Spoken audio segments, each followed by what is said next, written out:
Namkelekile Avalanche of Grace. Igama lam ndimthenjiwe molweni. Sikwintsuku zokugqibela kaloku. UYesu yes. Yoloo nto selapha. Sizokomelezana, sizokwakhana, sizoqinisana, sizovulana amehlo kwintsuku zokugqibela kwimpilo yethu esiphilayo.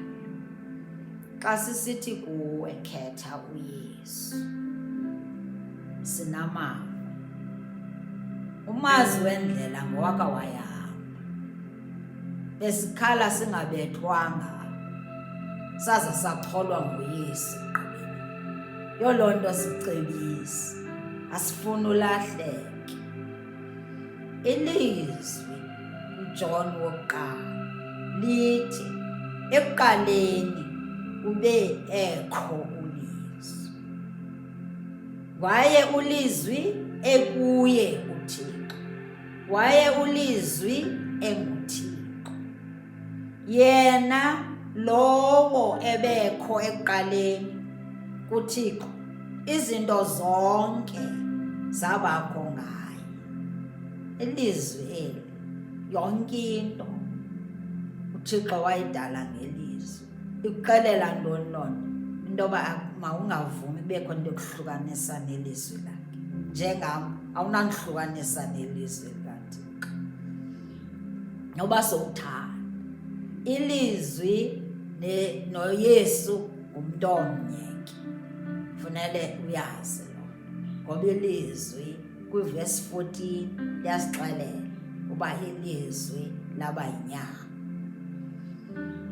Funeka uzixelele futhi ukuthi akho mntu onondihlukanisa nelizwi likaThixo. Noba ukweyiphi ingxaki, ufane nalaa ntombazana yayinethombe legazi. Yazixelela laa ntombazana. Yathetha nesiqu sakho. Nawe thetha nesiqu sakho. Xa uthetha nesiqu sakho namandla into oyithetha. Ngoba uvumelana nalo ngaphakathi kumoya ongcwele kaloku lapha entliziyweni yakho xa umamkela uYesu. Laa ntombazana yatsho yathi uba ndikhe ndadibana nje naye, ndabambelela kumqukumbelo wengubo yakhe, sobe ndingapholi. Nangoku kwenzeka kanjalo. Yoloo nto uYesu xa ebuza kubafundi bakhe uba ngubani umntu ondibambileyo, athi hayi mani khona umntu ondibambileyo, amandla amaphumile. Bathi hayi sizayazela phi loo nto, ngoba abanintsi abantu wathi hayi ukhona umntu ondibambileyo. Kanti ubanjwe yintombazane eyayigula iminyaka, phethwe lithombe legazi. Kodwa yathi nethi mbambe uYesu aphile. Wathi uYesu intombazana xa ivela kuyo, ngoba uYesu wayemfuna lo mntu ombambileyo. Athi intombazana xa ivela, wathi uYesu kuyo, ukholo lwakho likusindisile. Nathi sizawusindiswa lukholo lwethu kwintsuku zokugqibela.